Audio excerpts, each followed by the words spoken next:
નમસ્કાર મિત્રો, ટેટ 1 પ્રાથમિક શિક્ષક બનવા માટેની જે પરીક્ષા હવે ટૂંક જ સમયની અંદર એટલે કે 21 તારીખના રોજ થનાર છે.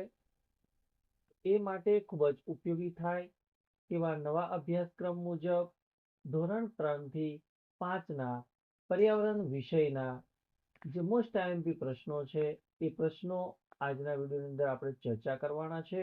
તો મિત્રો, હવે આવા જ પ્રશ્નો આવનારી પરીક્ષાની અંદર પૂછાશે, તો આ વિડીયોને સ્કીપ કર્યા વગર અંત સુધી જોતા રહેજો. મિત્રો, આ પ્રશ્નોમાંથી ઘણા પ્રશ્નો પરીક્ષાની અંદર પૂછાવાની પૂરેપૂરી શક્યતા છે. તો આ વિડીયોને અંત સુધી જોવાનું ભૂલતા નહીં. અને બીજું, આ વિડીયોને લાઈક કરી દેજો, શેર કરી દેજો, અને જો ચેનલ ઉપર પ્રથમ વખત આવેલા હોય તો ચેનલને પણ જરૂરથી સબસ્ક્રાઇબ કરી દેજો. પહેલો પ્રશ્ન છે કે ધોરણ 3ના પર્યાવરણના જૂના પાઠ્યપુસ્તકનું નામ શું હતું? મિત્રો, અહીંયા આપણને ઓપ્શન આપેલા છે: મારી આસપાસ, આપની આસપાસ, સૌની આસપાસ અને કુજન.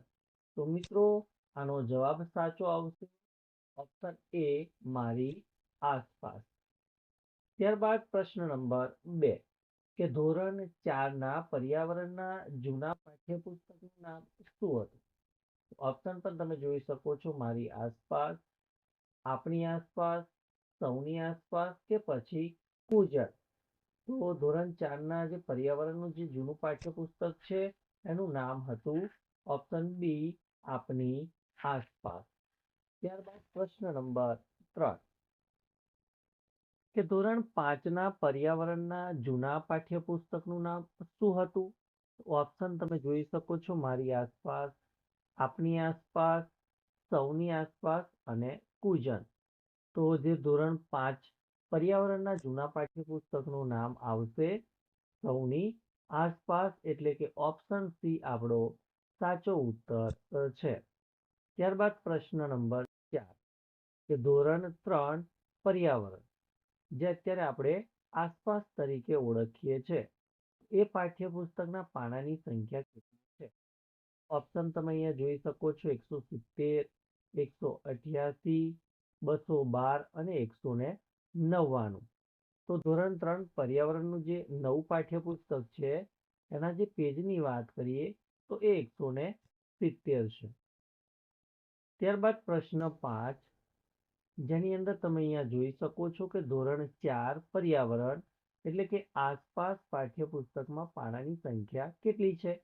ધોરણ 4ના પર્યાવરણના પાઠ્યપુસ્તકની વાત કરીએ તો ઓપ્શન એ છે 170, option B 188, option C 212, option D છે 199. તો આનો જવાબ આવશે ઓપ્શન બી, એટલે કે 188 પાના આવશે.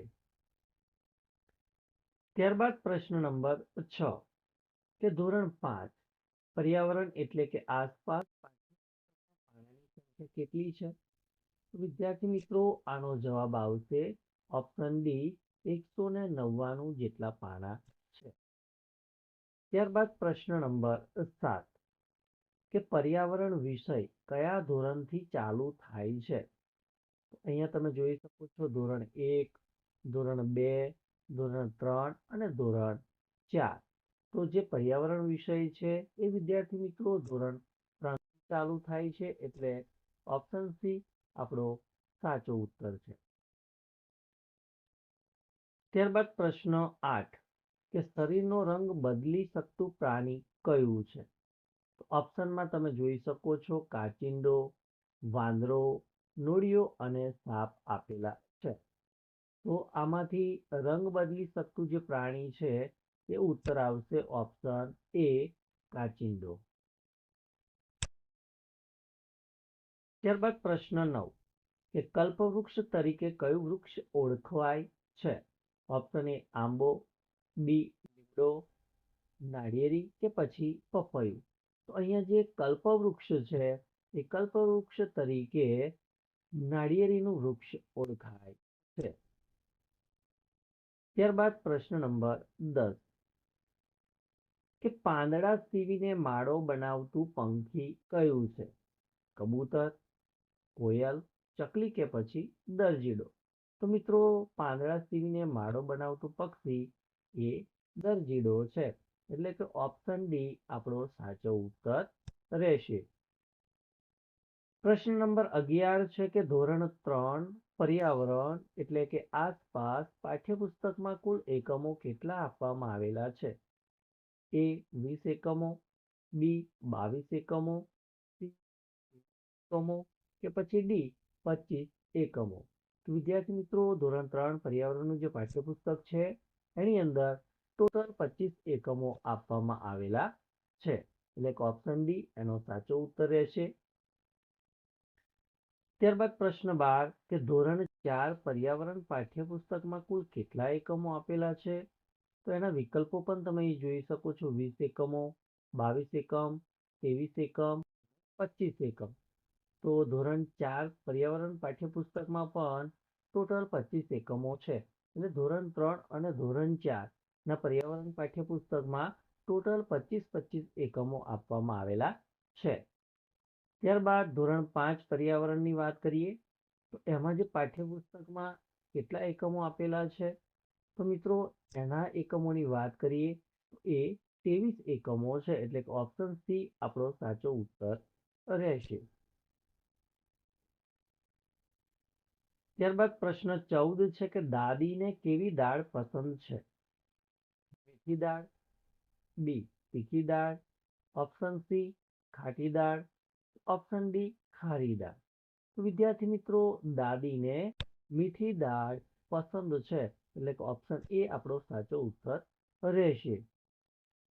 ત્યારબાદ પ્રશ્ન 15 છે કે ગુજરાતનું રાજ્ય પક્ષી કયું છે? તો ઓપ્શનમાં તમે જોઈ શકો છો મોર છે, સુરખાબ, કોયલ કે કબૂતર? તો મિત્રો ગુજરાતનું રાજ્ય પક્ષી આવશે સુરખાબ. એટલે કે ઓપ્શન બી સાચો ઉત્તર આપણો બને છે.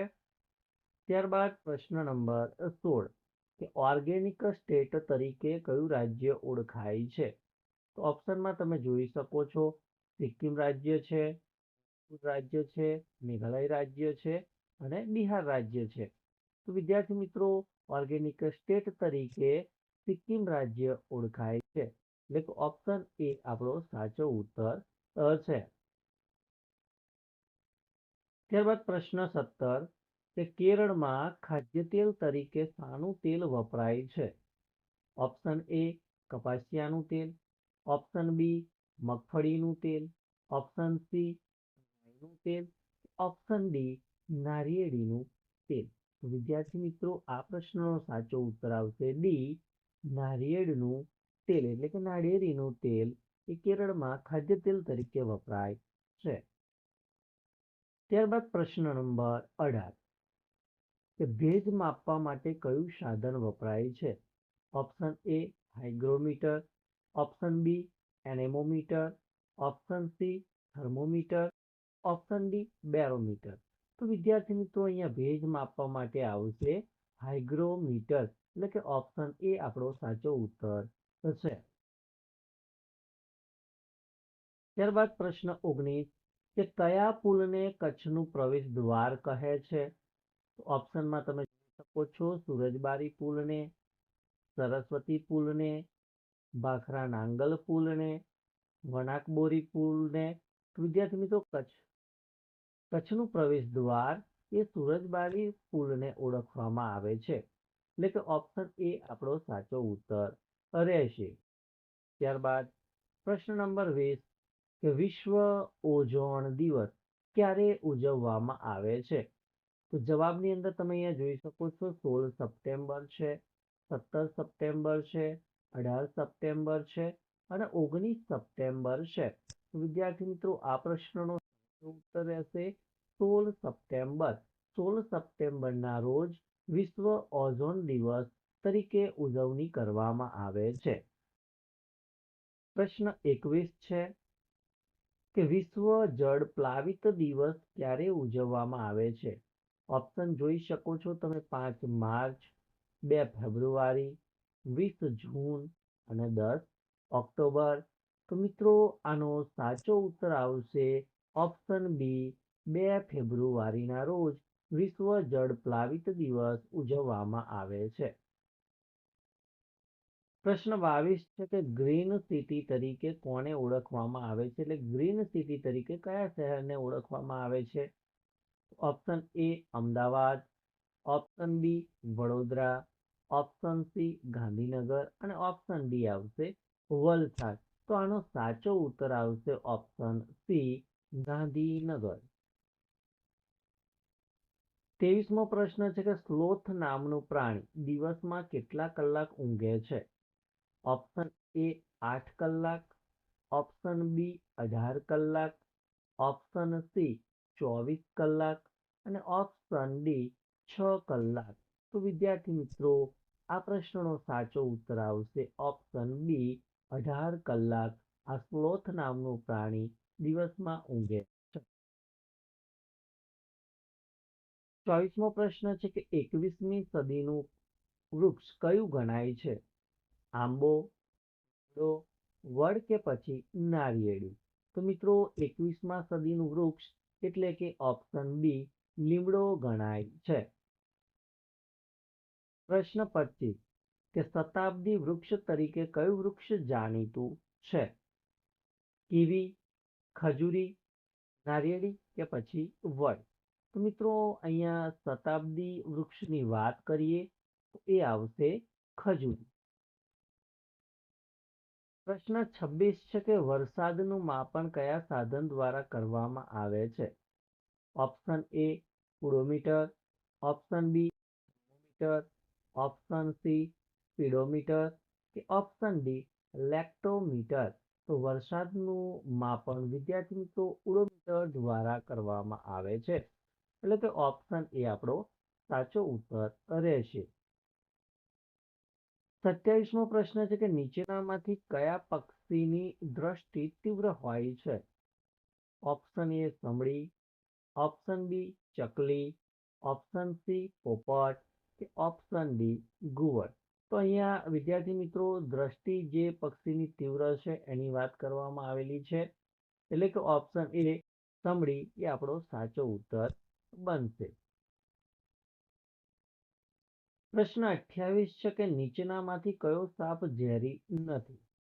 તો અહીંયા ઓપ્શન એ કોબરા છે, ઓપ્શન બી ધામણ છે, ઓપ્શન સી કાળોતરો છે અને ઓપ્શન ડી પુરુષો છે. તો આમાંથી આપણને પૂછવામાં આવેલું છે કે કયો સાપ ઝેરી હોતો નથી? તો ઓપ્શન બી આવશે ધામણ. પ્રશ્ન 29મો છે કે ચકલી દિવસ ક્યારે ઉજવવામાં આવે છે? Option A 21 March, option B 19 March, option C 20 March અને ઓપ્શન ડી 25 માર્ચ? તો વિદ્યાર્થી મિત્રો ચકલી દિવસ એ 20 માર્ચના રોજ ઉજવવામાં આવે છે. તો ઓપ્શન સી 20 માર્ચ એ આપણો સાચો ઉત્તર બનશે. ત્યારબાદનો પ્રશ્ન છે કયા પ્રાણીની આંખો નબળી હોય છે? ઓપ્શન એ ગરોળી, ઓપ્શન બી સાપ, ઓપ્શન સી કાચિંડો કે પછી ઓપ્શન ડી ઉંદર? તો અહીંયા કયા પ્રાણીની આંખો નબળી છે? તો એ આવશે ઓપ્શન ડી ઉંદર. ત્યારબાદનો પ્રશ્ન છે કે કયા પ્રાણીની સૂંઘવાની શક્તિનો ઉપયોગ ગુનેગારને શોધવામાં થાય છે? ઓપ્શન એ આવશે ઘોડો, ઓપ્શન બી રહેશે ઊંટ, ઓપ્શન સી હાથી અને ઓપ્શન ડી કૂતરો? તો મિત્રો અહીંયા આપણો સાચો ઉત્તર આવશે ઓપ્શન ડી કૂતરો. ત્યારબાદનો પ્રશ્ન છે કે આપણા દેશમાં ઝેરી સાપ કેટલા પ્રકારના છે? 2 પ્રકારના, 4 પ્રકારના, 3 પ્રકારના કે પછી 5 પ્રકારના? તો મિત્રો અહીંયા આપણો સાચો ઉત્તર આવશે કે આપણા દેશમાં ઝેરી સાપ 4 પ્રકારના હોય છે. આગળનો પ્રશ્ન છે કે સૂર્ય કિરણોના પરાવર્તનથી રચાતા રંગબેરંગી પટ્ટાઓ કયા નામે ઓળખાય છે? ઓપ્શન એ મૃગજળ, ઓપ્શન બી વર્ણપટ, ઓપ્શન સી સુમેરુ જ્યોતિ જેને અરોરા કહેવાય અને ઓપ્શન ડી ટિન્ડલ અસર? તો મિત્રો જે રંગબેરંગી પટ્ટાઓ છે સૂર્યકિરણોના પરાવર્તનથી રચાય એને આપણે સુમેરુ જ્યોતિ એટલે કે અરોરા તરીકે ઓળખીએ છીએ. એટલે ઓપ્શન સી આપણો સાચો ઉત્તર છે. ત્યારબાદ ગુજરાતમાં કેટલા રાષ્ટ્રીય ઉદ્યાનો આવેલા છે? ઓપ્શન એ માં 3 છે, ઓપ્શન બી માં 4, ઓપ્શન સી 5 કે ઓપ્શન સી ડી 6. તો મિત્રો ગુજરાતની અંદર ટોટલ 4 રાષ્ટ્રીય ઉદ્યાન આવેલા છે. એટલે ઓપ્શન બી આપણો સાચો ઉત્તર રહેશે. ત્યારબાદનો પ્રશ્ન છે કે નીચેના પૈકી કઈ કુદરતી ઘટના એ પવન સાથે સંકળાયેલી છે? ઓપ્શન એ વાવાઝોડું, ઓપ્શન બી ધરતીકંપ, ઓપ્શન સી વડવાનલ, ઓપ્શન ડી જ્વાળામુખી પ્રસ્ફોટન. તો અહીંયા મિત્રો આપણો સાચો ઉત્તર આવશે વાવાઝોડું. એ પવન સાથે સંકળાયેલી કુદરતી ઘટના છે. ત્યારબાદ આગળનો પ્રશ્ન છે કે સાપનો પ્રિય ખોરાક કયો છે? ઓપ્શન એ ઉંદર, ઓપ્શન બી સસલું, ઓપ્શન સી ખિસકોલી કે પછી નોળિયો. તો મિત્રો આનો સાચો ઉત્તર આવશે ઓપ્શન એ ઉંદર.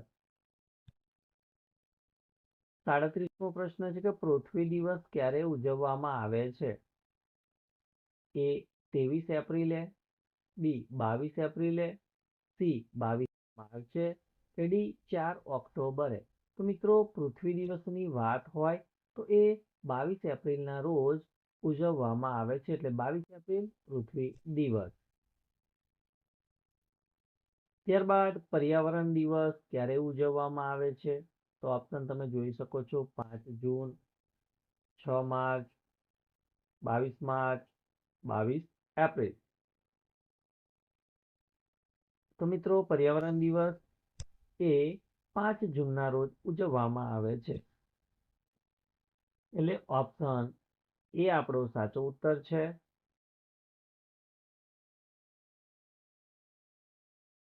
ત્યારબાદ નો પ્રશ્ન છે કે વાતાવરણ એ નીચેનામાંથી કયા ઘટક સાથે સંકળાયેલ છે? પાણી સાથે, હવા સાથે, જમીન સાથે કે પછી જીવસૃષ્ટિ સાથે? તો વાતાવરણ એ હવા સાથે સંકળાયેલો ઘટક છે. ત્યારબાદનો પ્રશ્ન છે કે ભાઈ ઊન મેળવવા માટે કયા પ્રાણીઓને પાળવામાં આવે છે? એ ભેંસ, ગધેડું, સી ઘોડો કે ડી ઘેટું. તો મિત્રો ઊન મેળવવા માટે પાળવામાં આવતું પ્રાણી એ ઘેટું છે.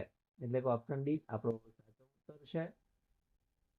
ત્યારબાદનો પ્રશ્ન છે કે રાષ્ટ્રીય વનનીતિ અનુસાર કુલ ભૂમિ ભાગના કેટલા ટકા વિસ્તારમાં જંગલો હોવા જોઈએ? Option A 25%, option B 23%, option C 33% કે પછી ઓપ્શન ડી 44%. તો મિત્રો અહીંયા આપણો સાચો ઉત્તર આવશે ઓપ્શન સી 33%. ત્યારબાદનો પ્રશ્ન છે કે મહાસાગર દિવસ ક્યારે ઉજવવામાં આવે છે? Option A 8 June, option B 22 June, option C 25 June કે પછી ઓપ્શન ડી 27 જૂન. તો વિદ્યાર્થી મિત્રો આનો સાચો ઉત્તર આવશે 8 જૂનના રોજ મહાસાગર દિવસ તરીકે ઉજવણી કરવામાં આવે છે. ત્યારબાદનો પ્રશ્ન છે કે ભારતનું સૌથી જૂનું પ્રાણી સંગ્રહાલય કયું છે? ઓપ્શન એ છે કે કમલા નહેરુ જીઓલોજીકલ પાર્ક જે અમદાવાદમાં આવેલું છે. બી છે કે Jawaharlal Nehru biological park. C છે કે વીર માતા જીજીભાઈ ઉદ્યાન પ્રાણી સંગ્રહાલય મુંબઈ કે પછી સક્કરબાગ જુનાગઢ. તો મિત્રો અહીંયા ભારતનું સૌથી જૂનું પ્રાણી સંગ્રહાલય કયું છે પૂછેલું છે. તો એ આવશે જુનાગઢમાં આવેલું સક્કરબાગ. એટલે કે ઓપ્શન ડી આપણો સાચો ઉત્તર રહેશે. ત્યારબાદનો પ્રશ્ન છે કે સ્વચ્છ સર્વેક્ષણ 2018 અંતર્ગત લીલા રંગની કચરા પેટીમાં નીચે પૈકી કઈ વસ્તુ નાખવાની હોય છે? ઓપ્શન એ પ્લાસ્ટિકની બોટલો, ઓપ્શન બી છાપા, ઓપ્શન સી સડેલા ફળ કે પછી ઓપ્શન ડી કાપડના નકામા ટુકડા. તો મિત્રો આ પ્રશ્નનો સાચો ઉત્તર રહેશે ઓપ્શન સી સડેલા ફળ.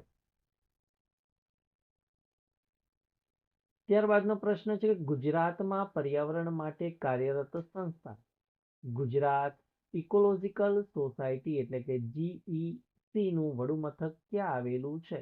Option A Vadodara, option B Junagadh, option C Ahmedabad કે ઓપ્શન ડી ગાંધીનગર. તો મિત્રો આનો સાચો ઉત્તર આવશે ઓપ્શન એ વડોદરાની અંદર ગુજરાત ઇકોલોજીકલ સોસાયટીનું વડુ મથક આવેલું છે.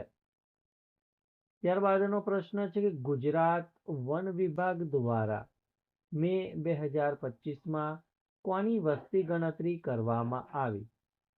તો આવશે ઓપ્શન એ એશિયાઈ ચિંકાર, એશિયાઈ સિંહ, સી નીલગાય કે પછી ડી રીંછ. તો મે 2025ની અંદર એશિયાઈ સિંહની વસ્તી ગણતરી કરવામાં આવી. ત્યારબાદ આગળનો પ્રશ્ન જોઈએ કે નીચેનામાંથી કયા પ્રાણીના કાન આપણે જોઈ શકતા નથી? ઓપ્શન એ છે બળદ, ઓપ્શન બી છે ગધેડું, ઓપ્શન સી મગર કે પછી ઓપ્શન ડી બકરી. તો મિત્રો અહીંયા પ્રશ્ન છે કયા પ્રાણીના કાન આપણે સ્પષ્ટ રીતે જોઈ શકતા નથી? તો એ આવશે ઓપ્શન સી મગર. ત્યારબાદનો પ્રશ્ન છે કે નીચેનામાંથી સફાઈ કામદાર તરીકે કયું પ્રાણી ઓળખાય છે? ઓપ્શન એ સસલું, ઓપ્શન બી જરખ, ઓપ્શન સી હરણ કે પછી ઓપ્શન ડી હાથી. તો મિત્રો અહીંયા સફાઈ કામદાર પ્રાણીની વાત કરવામાં આવેલી છે. ઓપ્શન બી સાચો ઉત્તર આવશે જરખ. જરખને આપણે સફાઈ કામદાર પ્રાણી તરીકે ઓળખીએ છીએ. ત્યારબાદ 49મો પ્રશ્ન છે કે ભાઈ મદારી સાપને શામાં રાખે છે? મદારી સાપને શામાં રાખે છે? એ કાચની પેટીમાં, બી પતરાની પેટીમાં, સી વાંસની ટોપલીમાં કે પછી ડી થેલીમાં. તો મદારી સાપને વાંસની ટોપલીમાં રાખે છે એટલે કે ઓપ્શન સી આપણો સાચો ઉત્તર આવે. ત્યારબાદ અંતિમ પ્રશ્ન છે કે મચ્છર કરડવાથી કયો રોગ થાય છે? ઓપ્શન એ પાંડુ રોગ, option B cholera, option C malaria કે ઓપ્શન ડી મરડો. તો મિત્રો મચ્છર કરડવાથી મલેરિયા નામનો રોગ થાય છે એટલે કે ઓપ્શન સી આપણો સાચો ઉત્તર છે. તો મિત્રો આ વિડીયોની અંદર આપણે ધોરણ 3 થી 5ની અંદર પર્યાવરણ વિષયના ટેટ 1 પરીક્ષાની અંદર પૂછાવાની પૂરેપૂરી શક્યતાવાળા મોસ્ટ આઈએમપી પ્રશ્નો આપણે જોયા. તો આ વિડીયો ગમ્યો હોય તો વિડીયોને લાઈક કરી દેજો. ચેનલ ઉપર જો પ્રથમ વખત આવેલા તો ચેનલને સબસ્ક્રાઈબ કરી દેજો અને આ વિડીયોને બને એટલો શેર કરજો. Thank you. આભાર.